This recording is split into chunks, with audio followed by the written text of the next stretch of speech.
understanding the future of everything. I'm Ash Bennington. Welcome to Real Vision Crypto, which just launched yesterday. Thousands of people have already signed up. It's a huge moment for Real Vision and a giant leap into the future. Just to get started here, I'd like to welcome our partners here at Real Vision Crypto, Alan Lane, CEO of Silvergate Bank, and David Olson, Vice President at BlockFi. Welcome to both of you. Thank you, Ash. Good to Thank be you here. for joining us. Thanks for joining us. Just to get started, I'd first like to turn it over to our CEO and co-founder, Raoul Pal. Raoul, it has been a long journey for all of us here at Real Vision. Real Vision's first Bitcoin video, I believe, was in 2014, our second video ever, and here we are today. Give us a bit of a context on the journey that we've gone under to get to where we are right now. It's actually an extension of my own personal journey. I was in Spain in 2012 when we almost lost the banking system across all of Europe. And I realized that we had no solutions. And I started looking around at creating the world's safest bank, a way that had no fractional reserve lending and a bunch of other things. And anybody who's tried to set up a bank, as Alan will know, is not easy. And so I was in that, I was looking in Singapore and in Switzerland and in the US. And a client of mine said, listen, you need to look at Bitcoin. And once I started looking at Bitcoin, I realized that the answer probably lay there for everything. How we can custody assets, how we can record ownership of assets, all of the problems of the financial crisis, so many could have been resolved by this. So I started looking at it, writing about it, and investing in it from 2012. Then cut to the launch of Real Vision in 2014, the first ever video, I started introducing people about Bitcoin, and people thought I was crazy. Why are we talking about this? This is nonsense. But I always put the narrative forward because I knew that the world of macro and the world, or call it the world of finance and the world of crypto, were going to merge at one point. And I thought always it was going to merge in the next recession. And we all knew or thought that it was going to be a pretty bad recession when it came because we didn't have the tools available to cut interest rates, for example, just simple things that we're used to. So that's the journey I've been on. And I've been kind of weaving that narrative arc through Real Vision. And then eventually we realized that now was the time to do something properly. Because if our mission is to democratize the very best financial intelligence, it would be wrong of us not to have included this whole new world of finance in it. Because what's going on is absolutely enormous. And what we think of as two streams now, the financial world is changing from soup to nuts. Everything we know is about to change, whether it's central bank digital currencies, how we even think of securities, how we own things, how we borrow things, how we lend things, everything's changing. And it's kind of at warp speed. And I think it's really important to bring people with us on the journey of knowledge. And also, there's money to be made. This is an opportunity where you're not at record high valuations. You're not in overly mature markets. You don't have bond yields at zero.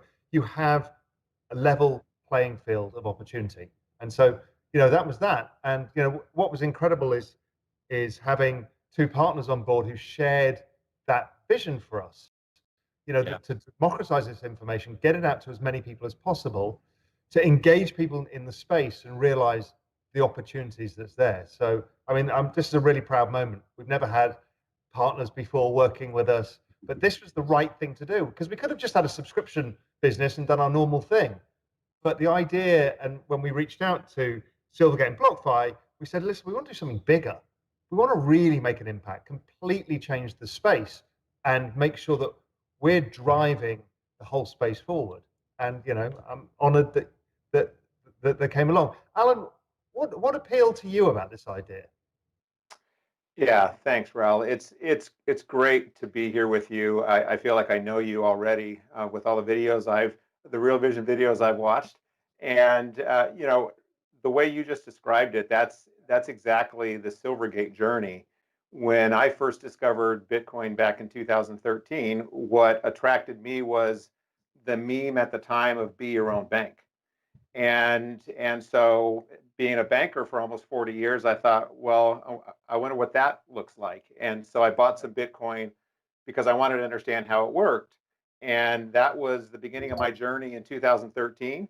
And I realized that, well, as you said, these things are merging, right? And so it may be that at some point in the future, banks aren't going to be necessary, but for some period of time, there's going to need to be a bridge. And why can't Silvergate be that bridge? And so at Silvergate, we are the leading provider of innovative financial infrastructure solutions, bridging the traditional banking system that only operates 40 hours a week to the crypto market that operates 24/7, 365, and never sleeps. And as I've been watching the content on Real Vision specific to Bitcoin and crypto, as soon as we heard about what you were thinking, we immediately said, yeah, this is something that we should be a part of. It would be a shame. We've been referred to as crypto's bank, and it would be a real shame if Silvergate didn't have a partnership role with you all at Real Vision. So it's just great to be a part of it. Yeah, and I'm looking forward to telling people the journey of Silvergate in I think we've got some videos booked, some interviews booked to get that whole journey across what you guys are doing because it's groundbreaking and it's needed. The space almost couldn't have operated without you. So, and a lot of people aren't really aware of the impact that you've had on the whole space. And it's going to be a fascinating journey for people to discover what you guys are up to as well, I think. Yeah, I appreciate that. It's been a great journey, and while we've been doing it for a while, in many ways we feel like we're just getting started because of the fact that the momentum is building in the space. And so, yeah, it's just great it's great to play our small part. At the end of the day, we're a bank. We're providing very critical, as you said, very critical infrastructure. We're not going to be the guys that are going to solve all of the blockchain challenges, but we're hopefully going to be that bridge. Fantastic. And David, how about you? Sure. I think that's a good theme that Alan hit on in terms of being a bridge. I think we're BlockFi, obviously, is centralized finance. We're not a bank. We're a fintech that provides financial services in cryptocurrency to retail and institutional investors. We've always tried to hold ourselves out as the credible institutional platform. Our investors are institutional. We have a large retail base, but they tend to be more educated and more high net worth. And then on the side that I specifically focus on is on the institutional side, where we transact with family offices, hedge funds, proprietary trading firms. I think Real Vision is an excellent platform, obviously with your background, Raoul, and to partner with, connect with some of the people in the world of sophisticated investors like hedge funds who are viewers of the program and who are fans of yours. And so it's a great platform for us to try and reach out to those folks and say, actually, cryptocurrency is here. It's a real asset class. It's regulated. There are credible firms that are involved, like Silvergate and like BlockFi. Yeah, and in total transparency, we use some of our treasury reserves and use BlockFi for execution and storing of our own Bitcoin. Yes, Um, yes. because Yeah, we I'm believe really glad to have you as a client as well. Yes, absolutely. yeah, we've never actually told anybody that publicly, but yes, that's recently what we did is made the same plunge as Michael Saylor and everybody else and said, you know what, it's a good place to park some of the cash that we don't need right now, and bought Bitcoin through you guys. Yeah, I think that it's not an uncommon story in the sense that over the last year, what we've seen is a lot of our clients need handholding. They need high touch service. So yes, obviously, web platform. It's all about obviously in the time of COVID. It's about digitalization. It's about having high throughput STP, straight through processing.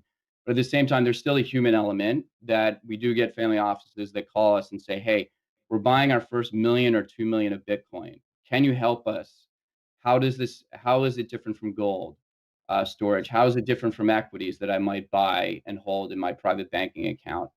Can you educate us? And so having done that, around, and help those clients, through that process, we've now sort of, reached a point where we're very comfortable in dealing with, from, those clients that are just dipping their toes in the shallow end of the pool to, people that are out also getting in the deep end, like DeFi. We're supporting the Chicago DeFi Alliance.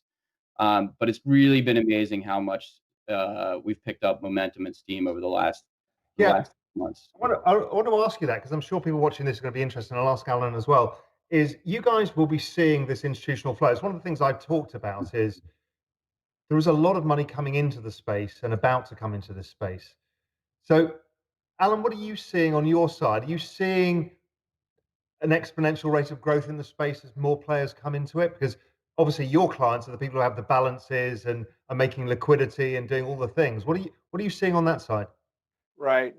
We absolutely are seeing just explosive growth, as you mentioned.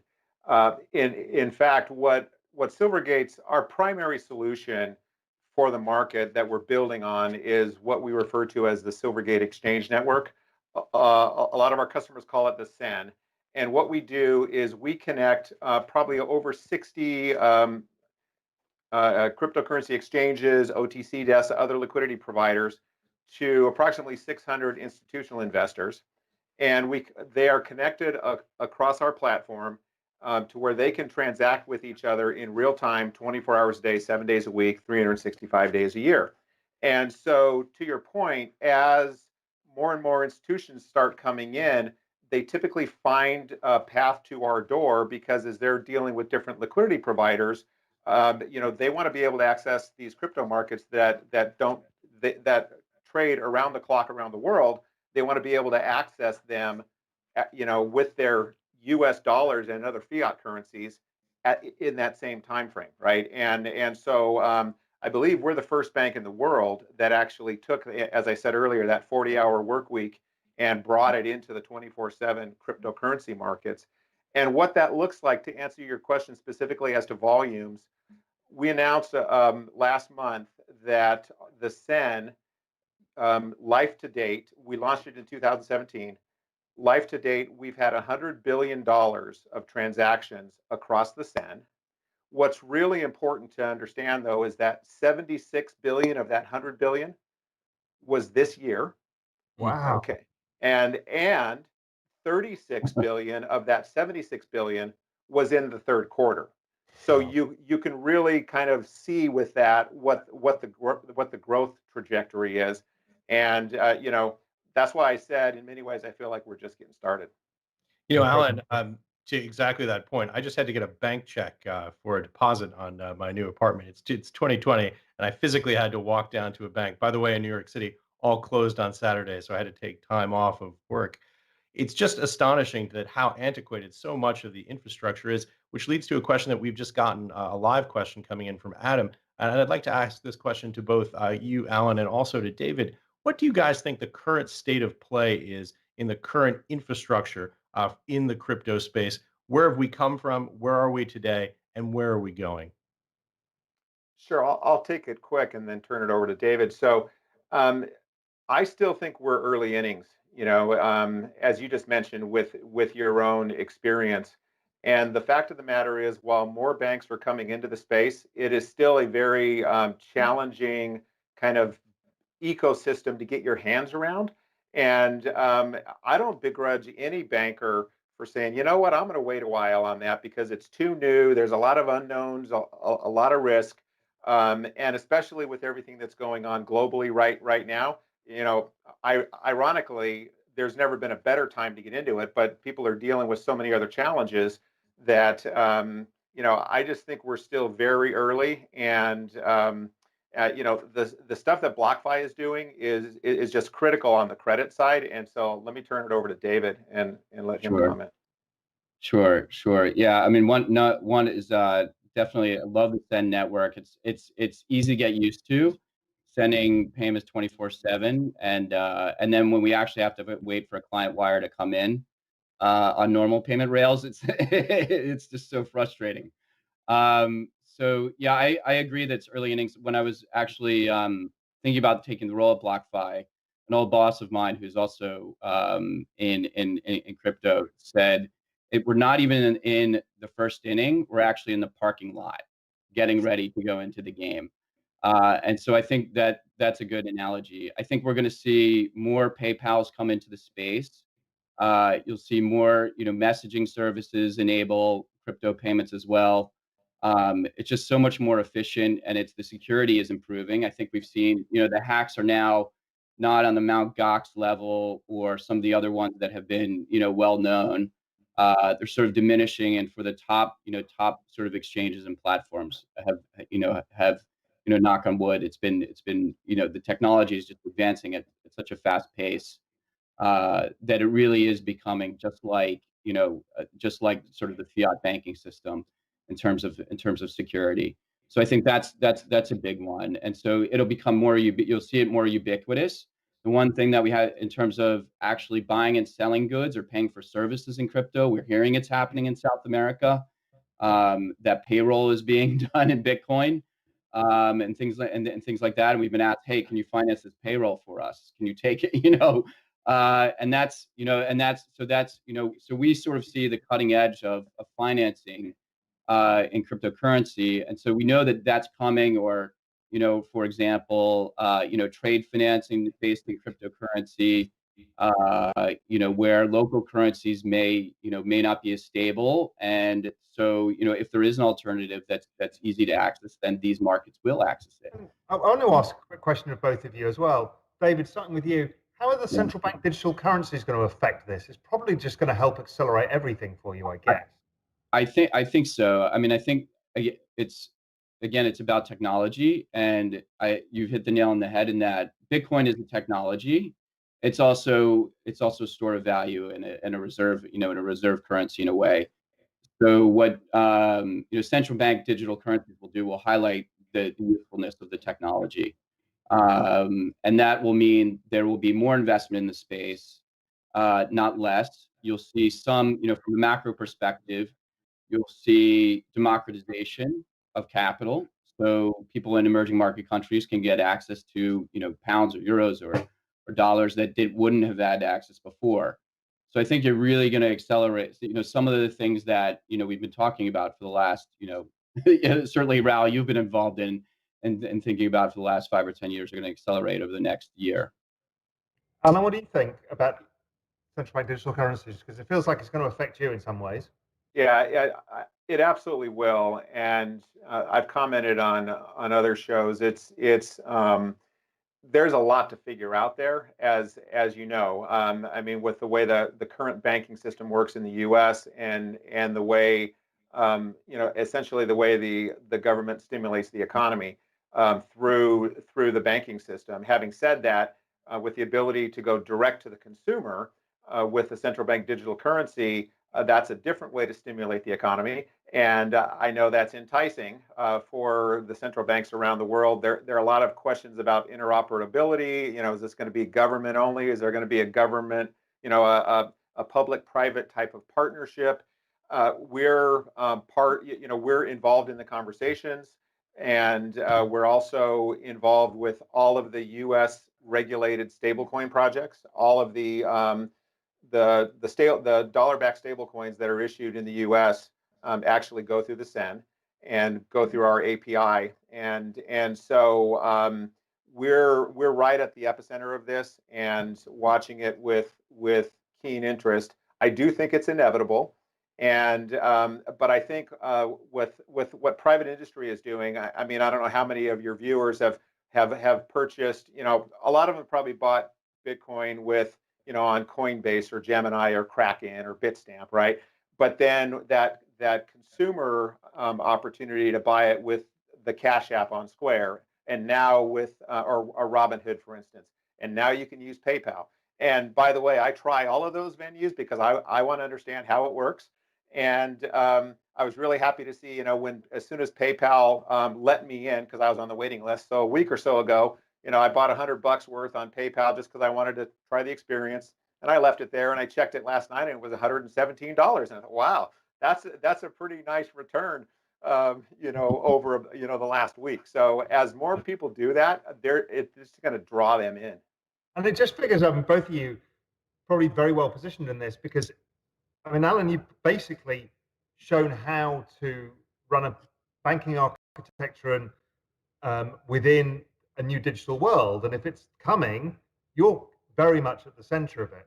That whole, what you've done is basically where the whole system has to go to.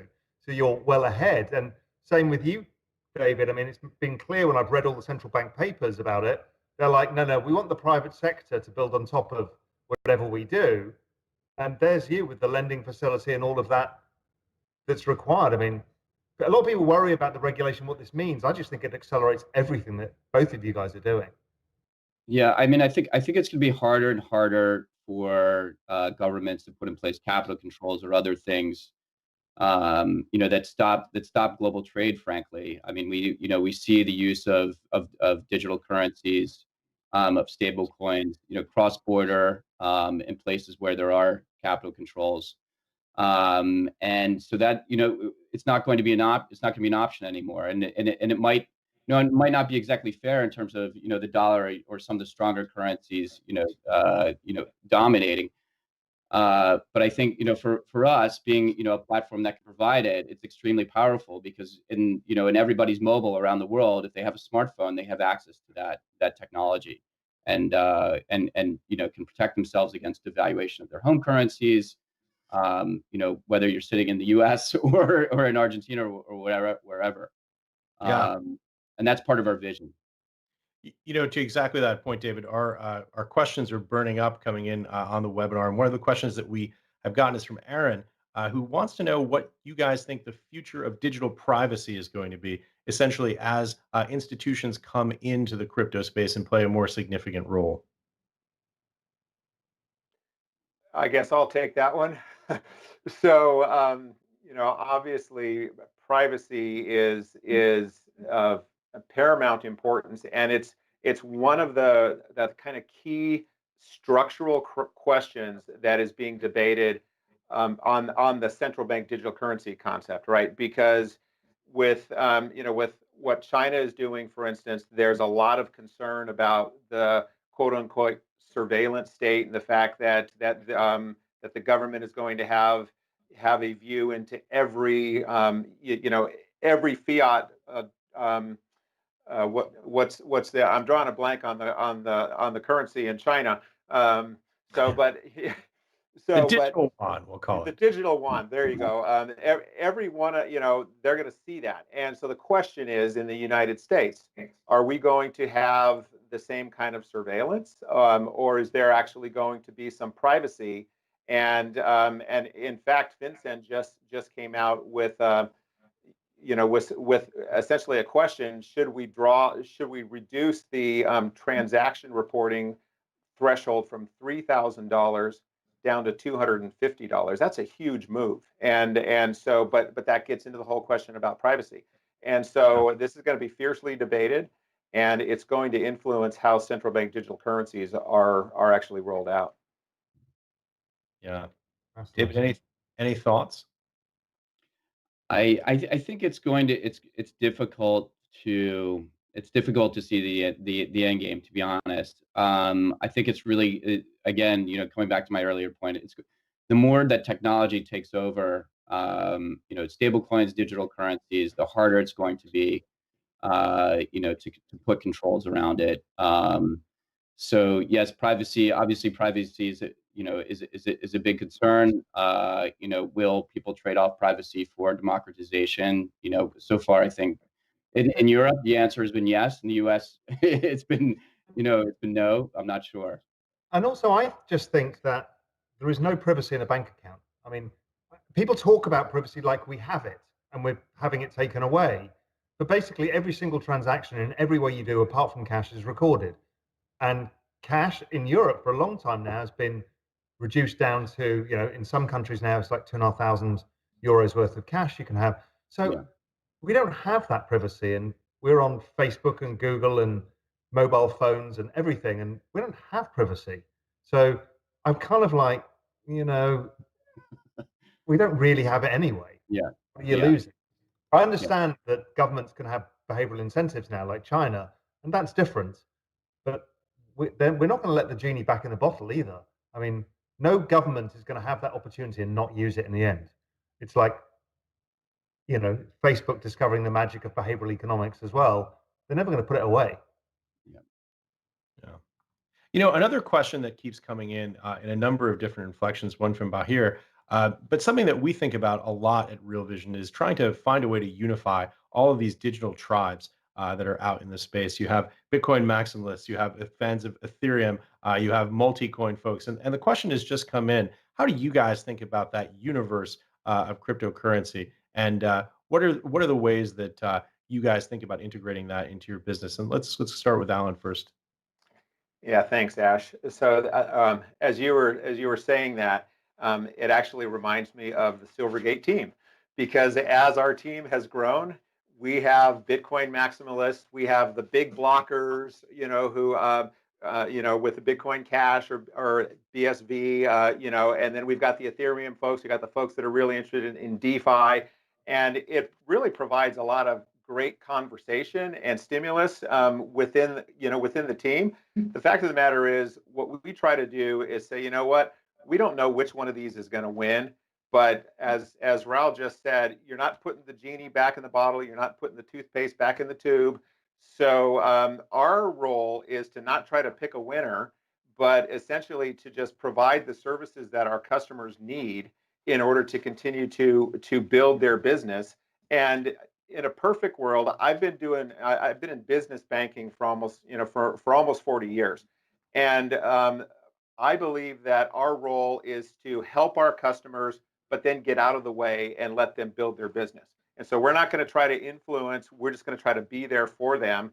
One of the things we've recently launched is a credit product, because a lot of our customers who are long Bitcoin have been long Bitcoin for a long time. They're asking the question, can I borrow against my Bitcoin? And we believe that as Raoul has written, Bitcoin is the most pristine collateral ever created. And the OCC has recently said that a bank can actually custody Bitcoin and digital currencies. And so, and by the way, theoretically, that would include more than just Bitcoin, right? And so, back to your question, any one of those digital assets can be custodied. And so, Right. we're just going to continue trying to solve problems for our customers. Right. David, I know I'm looking at the BlockFi website right now, and you guys Yeah. accept collateral in Bitcoin, Ether, Litecoin, Pax Gold. How do you think about that universe of coins? Yes, yes, we do. I mean, I think we try and cover as much ground as we can. And like Alan, we have lots of different opinions and within BlockFi and different skill sets and believers in different parts of the crypto ecosystem. We can't be everything to everyone, but I think we try really hard to serve our clients in the best way we can. Obviously, we've got some stable coins. We've added Pax Gold for people that want very cheap and efficient access to reserve asset class. We have the top coins available for our retail clients so that they can access them. And I think, for example, obviously Ether has been extremely popular recently, due to the DeFi explosion. Then that kind of dwindled down, and now you've got Bitcoin, taking part in the massive rally recently. So the I guess the coin that is most in demand revolves over time. Right. We've had a lot of interest in Pax Gold, which has been great. I think definitely be adding more coins. On the institutional side, we kind of use that as the test ground, where we'll trade some of the altcoins or finance altcoins for some of our institutional clients. Right. And then we kind of get experience and see the liquidity, and then we can bring it to the retail side. Yeah. It's always shocking to me when one of these conversations starts going as well as this one is how fast we blow through time. We've actually gone through the full half an hour already. Raul, we've got about a few seconds left. What are your final thoughts on where we are? I think I want to finish off on the conversation we're just having about, our role, much like BlockFi and Silvergate, is to not pick a side. It's to bring everything in the same way that those guys have their customers and they come to them with needs. Our job in this equation is to say, listen, here's the whole space. We don't know where it's going, but we know it's going forwards. And we need to bring you as much information. And some of this space will fall by the wayside, and some of it will be much bigger than we ever imagined. And our job, people, all forwards on this journey of understanding, because then everybody benefits. Yeah, very well said, Raul. And with that, thank you, Alan, David, and Raul for joining us. And a final reminder, if you haven't already, go to realvision.com/crypto to get your free membership today. Thanks for joining us, everyone. Thanks, guys. Great. Thank you. Thank you so much.